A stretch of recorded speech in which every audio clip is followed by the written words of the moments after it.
25 to 50 yards and buried. He was the monster that everyone feared. He knocked her unconscious and strangled her. What made him live was to kill. Knocked her unconscious.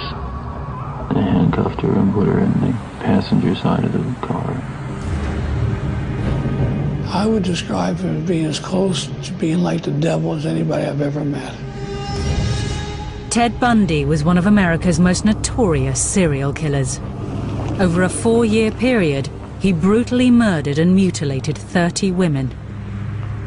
I don't think anybody doubts that I've done some bad things. The question is what, of course, and how, and maybe even most importantly, why. His motives remained a mystery until hours before his execution, when he claimed a fatal addiction had fueled his horrific crimes.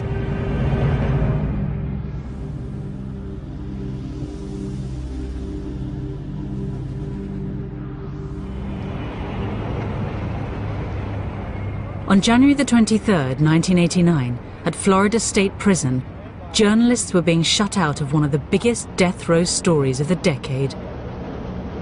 The serial killer Ted Bundy was about to reveal what had driven him to commit some of the worst sex crimes America had ever seen.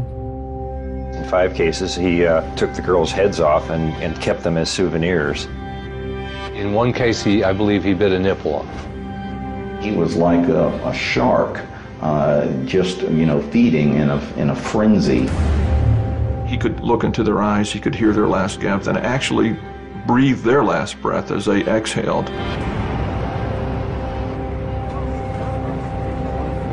As journalists competed to get Bundy's final interview, he surprised everybody by agreeing to talk to one man only, Dr. James Dobson, a Christian evangelist who flew in especially for the interview.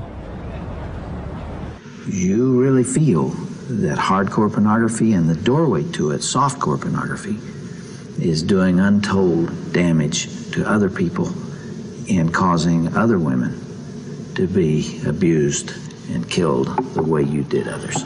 Listen, I'm no social scientist, and I haven't done a survey. I mean, I don't pretend that I know what John Q. Citizen thinks about this.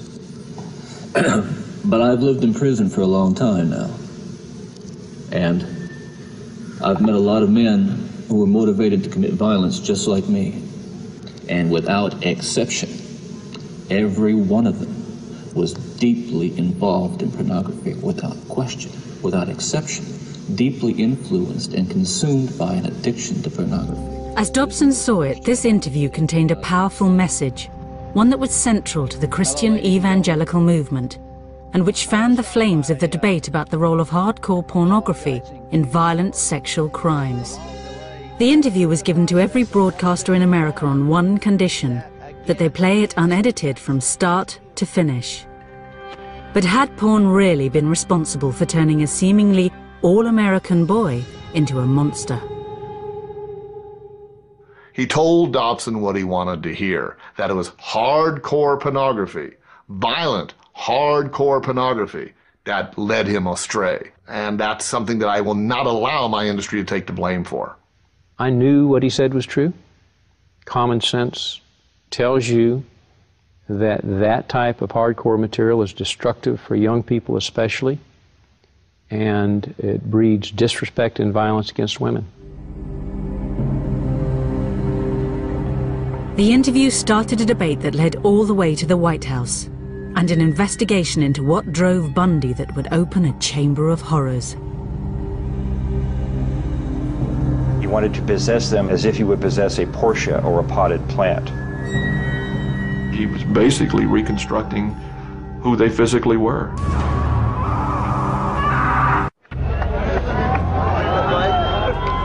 On the eve of serial killer Ted Bundy's execution, crowds gathered outside Florida State Prison, determined to see justice done to one of America's worst murderers.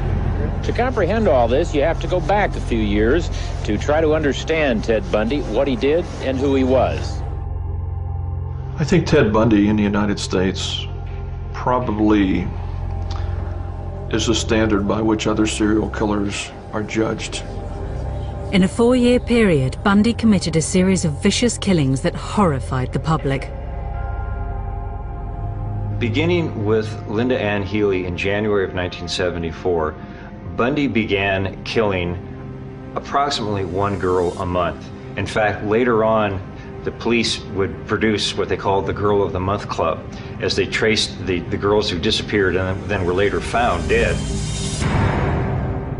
When police finally arrested Bundy, America was shocked. He appeared to have it all. He was good-looking, articulate, a law student and a budding Republican. But he also had a fatal addiction to pornography. Once you become addicted to it, and I look at this as a kind of addiction, like other kinds of addiction, I would keep looking for more potent, more explicit, more graphic kinds of material. Like an addiction, you keep craving something which is harder, something which gives you a greater sense of excitement. But had this addiction made him a killer? This controversial interview divided public opinion on the role of pornography in sex crimes. It was an extraordinary meeting between a violent serial killer and a Christian evangelist that had been brought about when God sent a message to a lawyer and his wife. We were watching the evening news, and they showed us a picture of Ted Bundy, and she looked at me and said, "John, the Lord just told me that you're going to have a dramatic influence over his life." With Christ's assignment in mind, John and Marcia Tanner became regular visitors to Bundy on death row. There was another issue that Ted eventually revealed, and that was the role that hardcore pornography had played in diverting his path to the one that he ultimately took. What happened with adult entertainment between 79 and 89 is became prolific. It became videotaped. It became accessible beyond people's wildest dreams. It moved out of the theaters and into the home. The Tanners' visits coincided with a sea change in attitudes to pornography. So when Ted Bundy said he had a message he wanted to be heard, they knew just who to approach. James Dobson was a Christian evangelist and a member of the powerful Meese Commission that had investigated the links between pornography and crime and was vehemently anti-porn. A repentant serial killer, especially one as photogenic as Bundy, must have seemed like divine intervention. I told him that I thought we could trust Dobson to not glamorize or pervert or sensationalize what he had to say, but would probably take his words and let him just tell his story. The interview was arranged for the eve of Bundy's execution and was greeted with skepticism by seasoned Bundy watchers. Dobson honed in on the pornography detail because that was his shtick. He was trying to have a war on pornography. He'd been part of a task force that he had helped get engineered through the federal government, and he wanted to use Ted Bundy as the poster child of why pornography is bad. In his 10 years on death row, Bundy had gained a reputation for being a cunning and manipulative interviewee. Dobson was entering the lion's den. With nothing to lose, this final taped interview seemed like the perfect opportunity to really find out what made Bundy the killer tick. First of all, you, as I understand it, were raised in what you considered to have been a healthy home. Absolutely. You were not physically abused, you were not sexually abused, you were not emotionally abused. No way. And that's part of the tragedy of this whole situation, is because I grew up in a wonderful home with two dedicated and loving parents and one of 5 brothers and sisters. In the clip, Ted talks about his childhood being loving and Christian, but at the time of his execution, a defense psychologist came up with a lot of material that suggested otherwise. It's hard to imagine the childhood Bundy described to Dobson producing a brutal serial killer. But he failed to mention something specific about his early years that others believe haunted him throughout his life. The question of Ted's illegitimacy has been sort of the topic A in all the efforts to try to figure out what was really going on inside his head. And I think it preoccupied him as well. What he'd neglected to mention was his birth in November 1946 in a home for unwed mothers in Burlington, Vermont.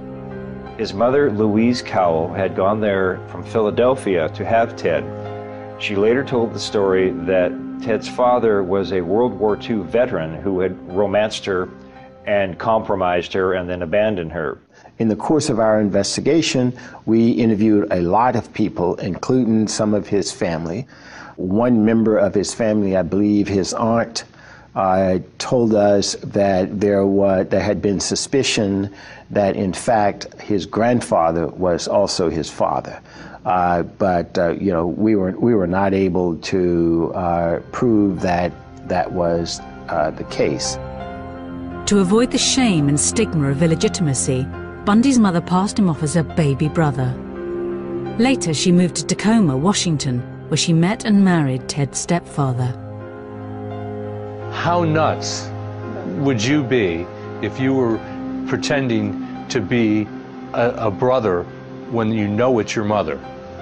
He told me that he discovered it by going through his parents' papers, and that he said it came as a bit of a revelation to him. Now, I spoke with a boy that was a very close friend of Ted's, and I asked him if he had ever discussed the illegitimacy question with him, and he said yes. And the sense this fellow had was that Ted was deeply angry about it, that he was very hurt by it and he was upset by it. And when he tried to sort of say, well, Ted, Johnny loves you, you don't worry about this sort of thing, and he said, Ted's answer was, you're not the one who's illegitimate. The young Bundy also appeared to be acutely conscious of his family's lack of money. I remember him talking to me about how he was so mortified that his family drove these sensible, ugly Ramblers, the model of automobile, and that his family didn't have a lot of money, and how he was jealous and resentful of kids in school who had more things than he did. And it's a very early sign that Ted has this sort of narcissistic fixation on things and on possessions. And of course, possessions becomes a very key word later on in his life. As Bundy was growing up in the 50s, America was discovering sex. Back then, Hugh Hefner had just published Playboy, which, though tame by today's standards, provoked moral outrage. In this climate, Bundy claimed to Dobson he made a discovery that was at the very root of his motivation to kill. As young boys do, we explored the back roads and sideways and byways of our neighborhood, and oftentimes people would dump the garbage and whatever they were cleaning out of their house, and from time to time we'd come across pornographic books of a harder nature than more graphic, you might say, more explicit nature than we would encounter, let's say, in your local grocery store.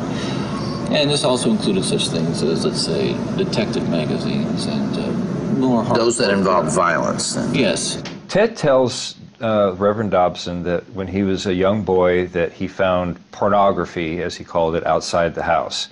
It's things he saw in grocery stores and things he found rummaging through people's garbage, which he said was a little bit more hardcore than what was available in the grocery stores. Well, I grew up in exactly the same town as Ted and went into the same kinds of grocery stores that he went into, and there wasn't anything like that on the store's shelves in those days. Playboy had barely been invented. At the time, I thought he was talking about, well, the magazine du jour, Playboy, and some others, but he told me the ones that he found most interesting and compelling were the detective magazines. With their lurid depictions of women in peril, it was violence, not sex, that became the real moral panic of the 50s. The EC comics were extremely graphic to a point that there was always some form of female terrorization. Erotic terror, I guess is what you would call it. It unlocked the zipper of an awful lot of minds, of children and eventually teenagers, until they were banned. Those magazines typically had bondage as the theme of their covers. It would be a woman with handcuffs, or she'd be gagged or something like that, and she would be threatened on mortally threatened on the cover of this magazine, perhaps with some weapon or something. Bullets ripping through people, limbs being hacked off, blood splattering.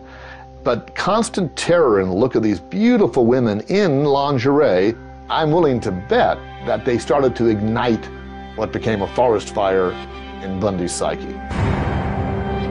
This, Ted Bundy told me, was the real pornography that motivated him. It was this demonic, as he classified it, demonic presence of a chemistry of sex and euphoria and control and murder.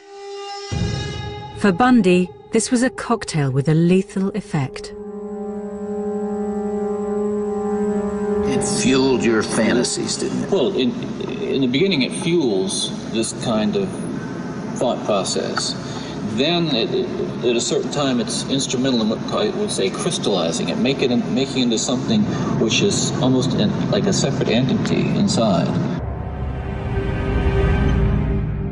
When Ted talks on the tape about the entity inside him and how, his word is, pornography fueled this entity, he certainly never in our conversation said that what the entity was interested in was fueled by pornography. He said, I used the word entity in talking to people because I felt that that's what they wanted to hear, that they could accept that they would have extreme difficulty in me just saying, I decided to kill 3 weeks from now, and I've psychologically put it on my calendar, and it was going to happen. He thought that people had difficulty in comprehending that, so he said, I used the word entity or ulterior forces or something like that.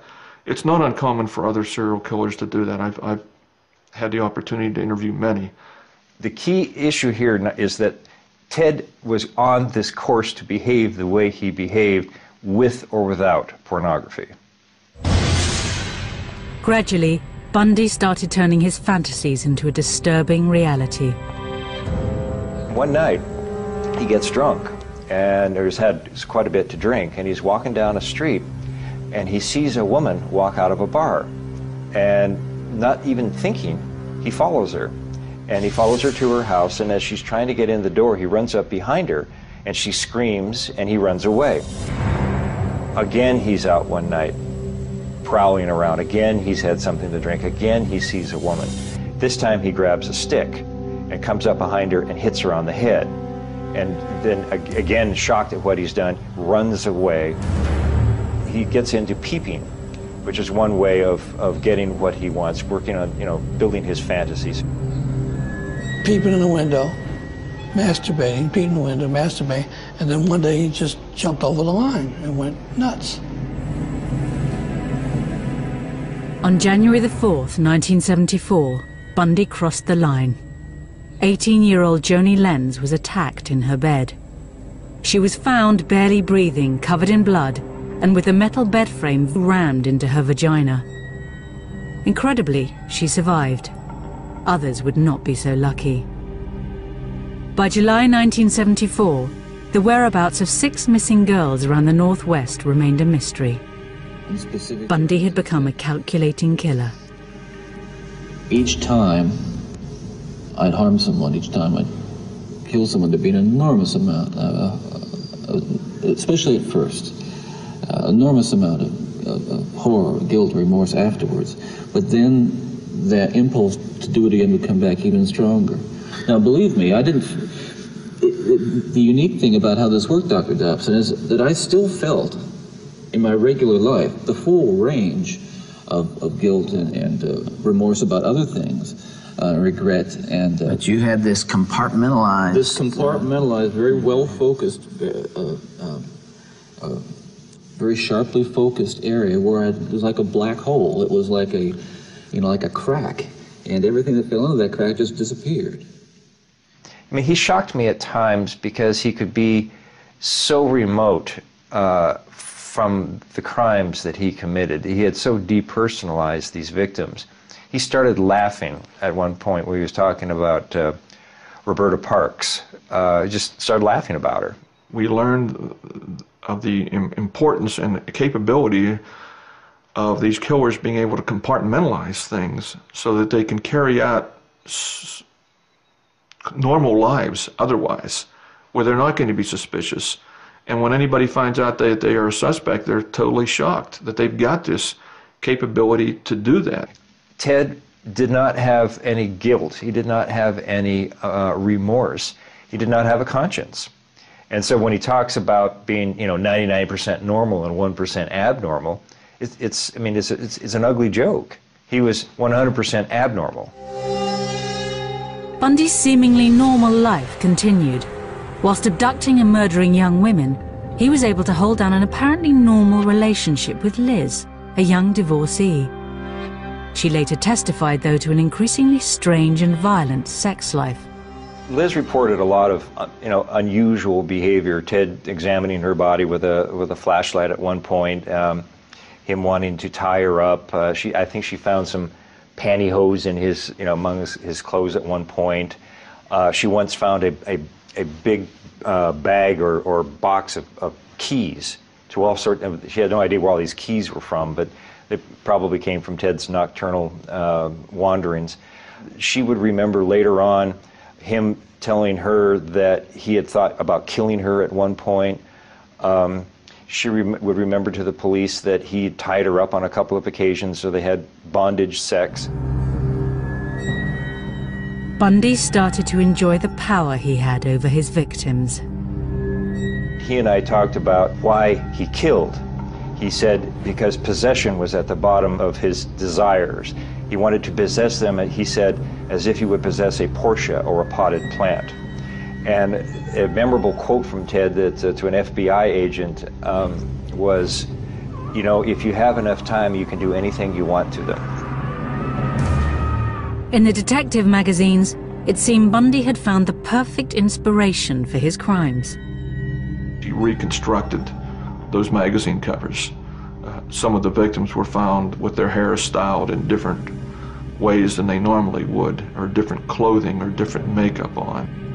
He often, after striking and rendering the girl unconscious, would molest them and strangle them simultaneously.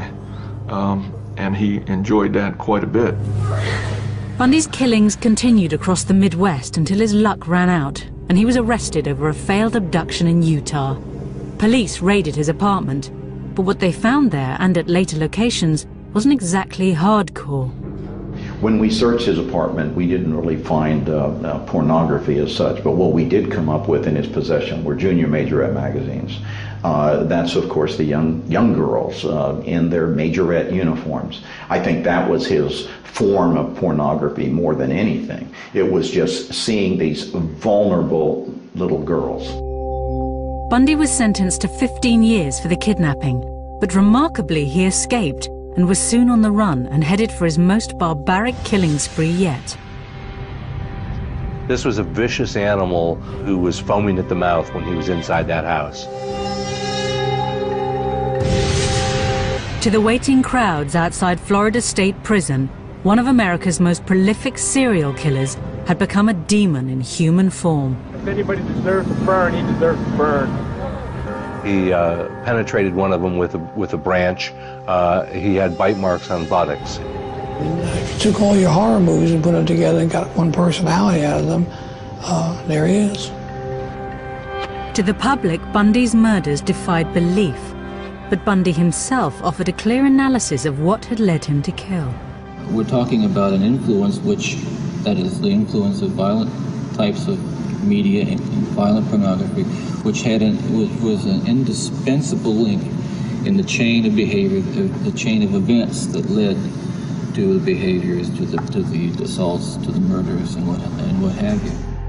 Bundy's calm appearance and apparently rational analysis belied a state of mind capable of carrying out a final, terrible killing spree. He was on the run and a changed personality. Taking a room at a boarding house just minutes away from a university campus, Bundy was surrounded by young women. When he got to Florida, he felt that he was regressing. As he said, I started to deteriorate. He reverted once again to burglaries, being a peeping Tom, all of those things that he started doing prior to him becoming a murderer. And then he recognized full well that he had gone into what he called his barbaric state. The killer struck first at the Chi Omega sorority house. He clubbed and then strangled to death 20-year-old Lisa Levy and 21-year-old Margaret Bowman. At least one of them was raped. The killer came in from the night and then returned to it with an ease that has so far baffled police and left most co-eds here terrified. So when Bundy left the Chi Omega house, he took off down this street and then turned down this corner here. He traveled maybe 3 blocks, and I imagine he was pretty much in a frenzy. The frenzied attacks at the sorority house marked a dramatic change in Bundy's deteriorating mental state. There would be one final victim. In the interview with Dobson, even Bundy himself appeared remorseful and unable to explain this last killing. One of the final murders that you committed, of course, was apparently little Kimberly Leach, 12 years of age. I think the public outcry is greater there because an innocent child was taken from a playground. What did you feel after that?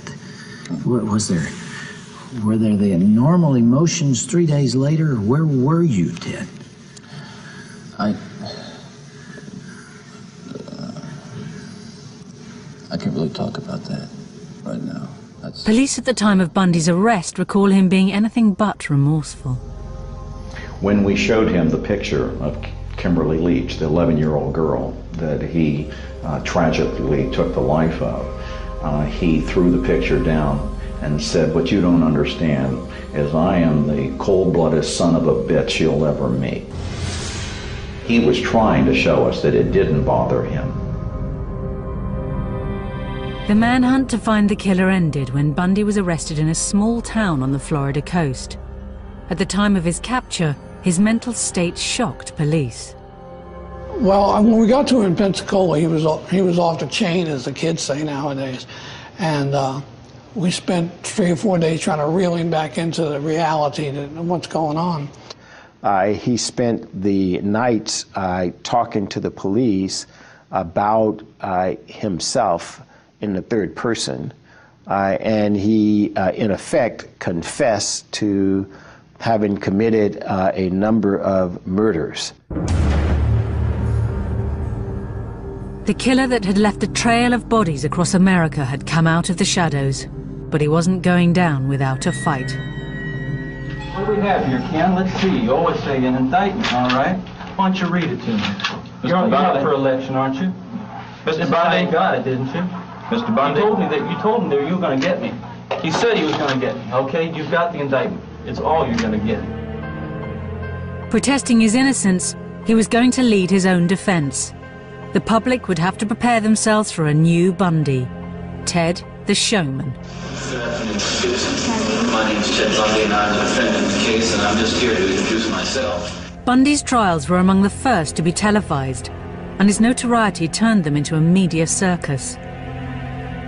The ego, narcissism, and outright arrogance of the serial killer were on open display and created a figure of grotesque fascination.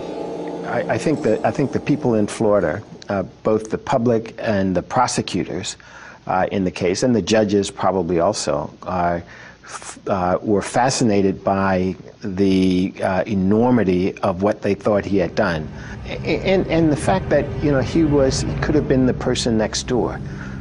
Somebody described him as kind of a lot of common people's ideal of kind of person they would like their daughter to marry.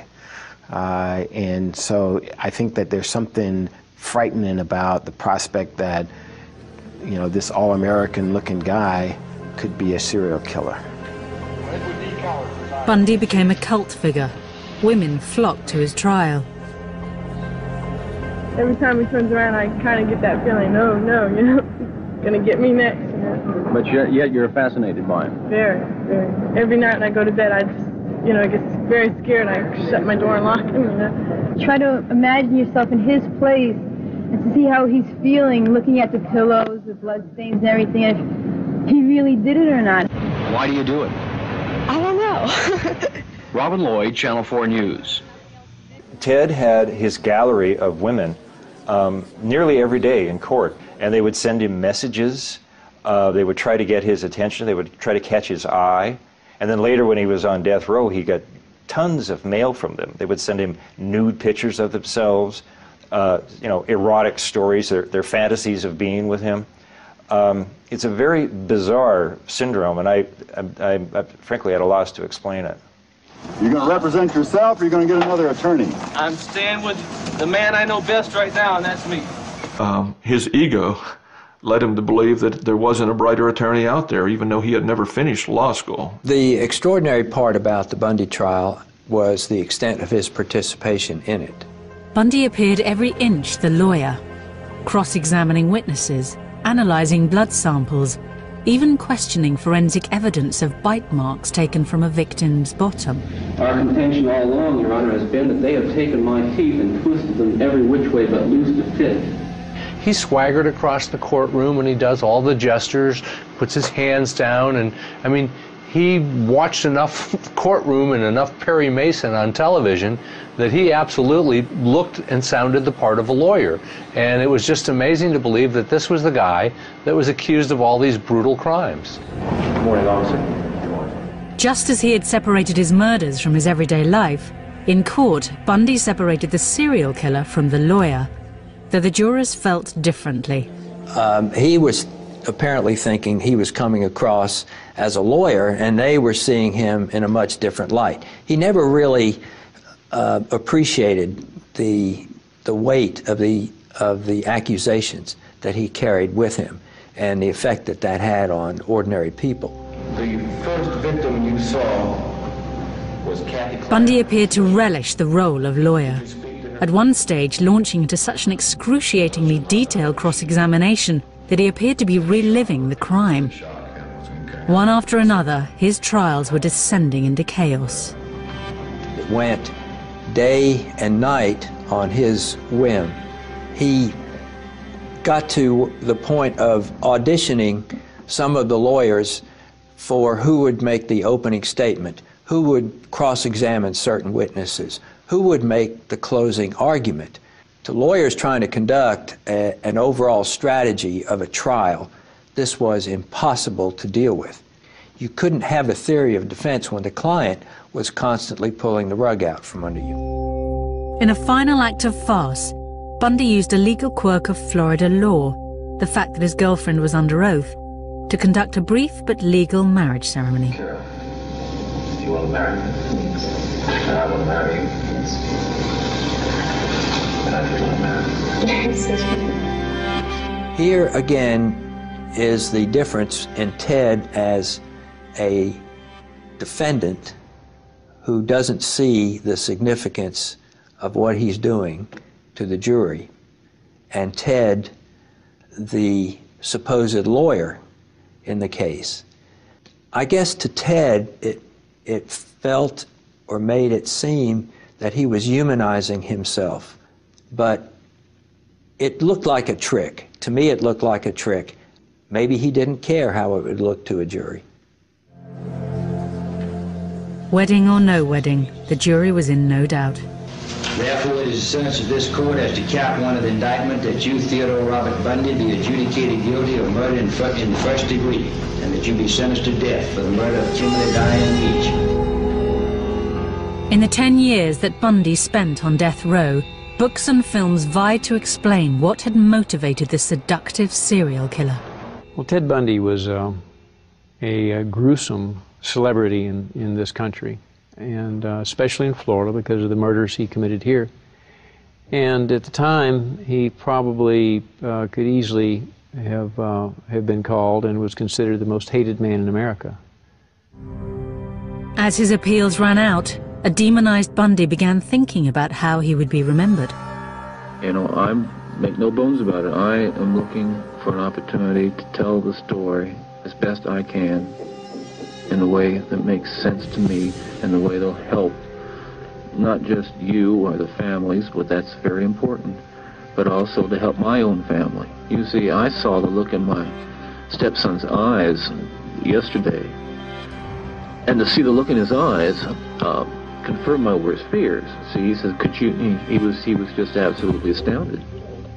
He couldn't understand. He was writing me questions, just furiously writing questions. I could see that that he was, how really bewildered he was, and I need to give him a chance to know, and others a chance to know what was really going on, what it was really like for me.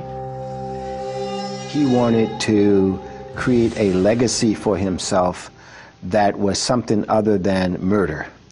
He wanted people to see that there was another side of him, and that this other Ted had done things that were socially valuable and that were redemptive in some way.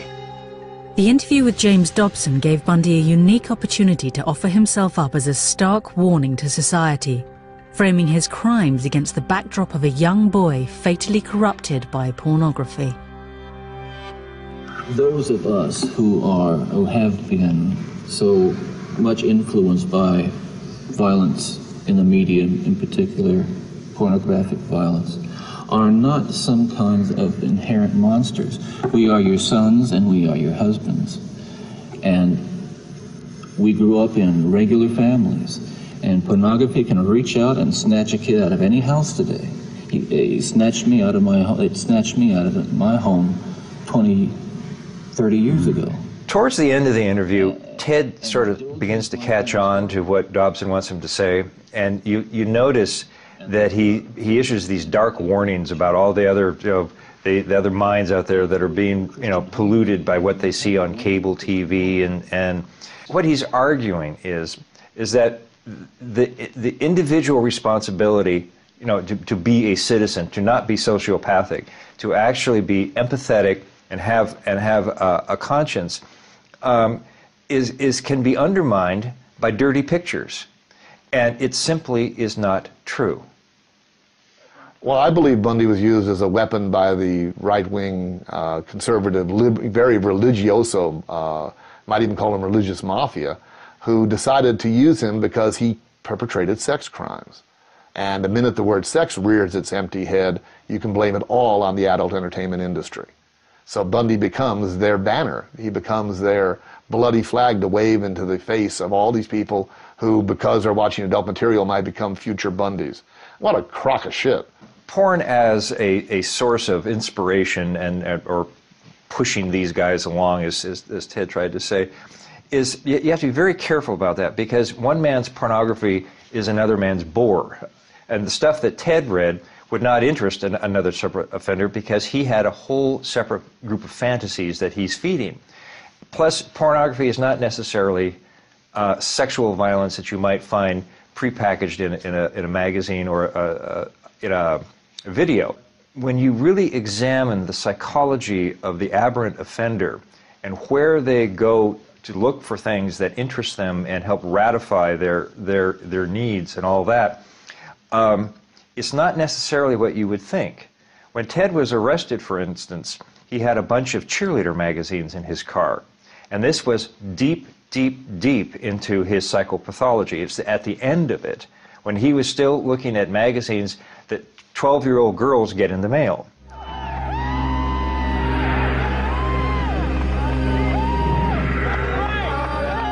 Guilty and awaiting execution, the true scale of Bundy's atrocities became apparent.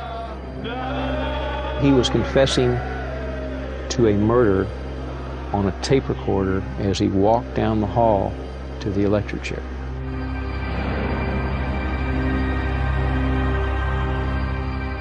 He learned that his appeal had been turned down about midnight. I understand he received a call from his attorney, Paulie Nelson. Prison officials are now preparing to shave his head and prepare him for execution at 7 o'clock. The execution of Ted Bundy couldn't come fast enough for a crowd that was beginning to feel like a lynch mob. I think it was clearly the circus atmosphere that developed here this morning. Somebody today compared it to a public hanging in the Old West. Hundreds of people, maybe thousands, showed up, almost boiling over with glee that Ted Bundy was finally going to be executed. Bundy's final interview was headline news. and Dobson eagerly fed it to the waiting media. He wanted to make a statement to the world about pornography, both softcore pornography and hardcore pornography. There was a great deal of remorse. He wept several times while talking to me. He did say to Bundy's life had ended with an extraordinary meeting of two separate agendas, and it was impossible to tell who was using who. That last night, before he died, we shared communion. He ministered the communion. The communion elements were a flat Coke and a piece of stale bread. And it was the most significant communion service I've ever attended. I learned through God's love that I could love the unlovable.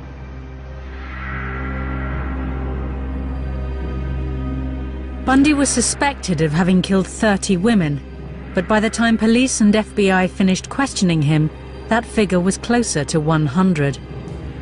Even in his final moments, he confessed to yet more killings. He was confessing to a murder on a tape recorder as he walked down the hall to the electric chair. I knocked her unconscious and strangled her and drug her into 10 yards into the small grove of trees that was there. Somewhere around 6:20 or 6:30, the lights in the prison went off, and that's the sign when they switched to the generator. At some point, they brought Ted in, and he was being supported by the guards. Sort of walked in. And his knees just buckled. I mean, the guards had to hold him up. And then he sort of got his composure back a little bit right after that, and he sat down. They then began to prepare him for the execution, strapping him in. And he looked at everybody in the room, one by one, went through everybody's eyes, trying to see who he knew or who he remembered.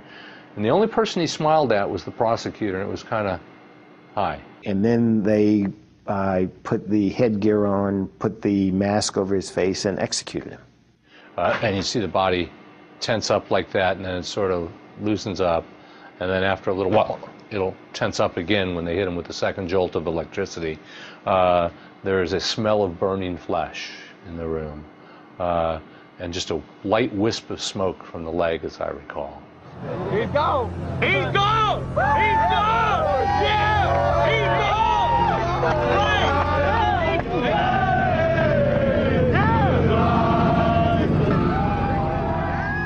Bundy the monster was gone. Florida had waited 10 years for its revenge. In the days after his death, one question went to the heart of Bundy's killings. Ted, what would your life have been like without that influence?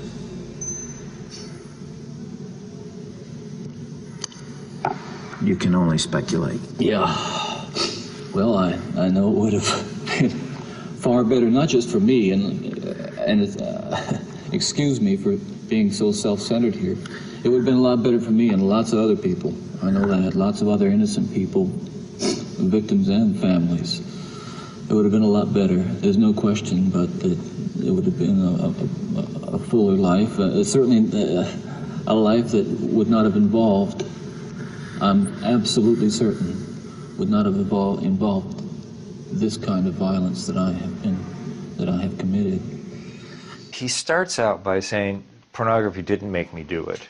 But by the end of the interview, he's basically agreeing with Dobson. Dobson is kind of prompting him all the way through it. I mean, Ted is fairly honest early on. He says, I'm not going to, it's my responsibility. I take full responsibility for everything that I've done. And, pornography was part of it, but it didn't make me do it. But by the end of the interview, there's sort of a cheering section for the anti-pornography forces, and with that, that if it weren't, in fact, Ted does specifically say that if pornography had not come into his life, he would not have become a killer at the end of the interview, and that simply is not true. And Ted knows or knew that was not true, but he was willing to say it to please the Rev. The interview should have been an alarm bell for the country. It should have been a wake-up call for parents. It certainly motivated me. I launched into a vigorous anti-pornography campaign as the state attorney and lost my next election because of it. I think Ted had a lot of things going on in that interview. He wanted somehow to look a little bit better in everybody's eyes. He was probably talking to his mom. He was probably, you know, he was so careful saying, you know, my mother loved me and she protected me and all this sort of thing. It was Bundy trying to put his spin on his career. I asked him about pornography a couple times, and for some people it's a disease, humiliation, control kind of disease. Other people it's just fun. But I asked him about it, and he said, why would I need pornography when I have the real thing? And then from what he's done during some of his alleged murders, he did have the real thing. I've heard some people say he obviously had some brain damage as a young child. Others will say it's an inherited bad gene. Others would say it was a psychological scars from his youth. Others would say he read pornography. And I discussed these things with him, and his feeling was all of these factors may have entered into my life somehow without me even knowing it. However, you know, I planned the crimes. I understood what I was doing, and regardless of what label anyone might choose to pin on me, I'm responsible. I'm not proud of it. I wish it didn't happen, but it was my decision.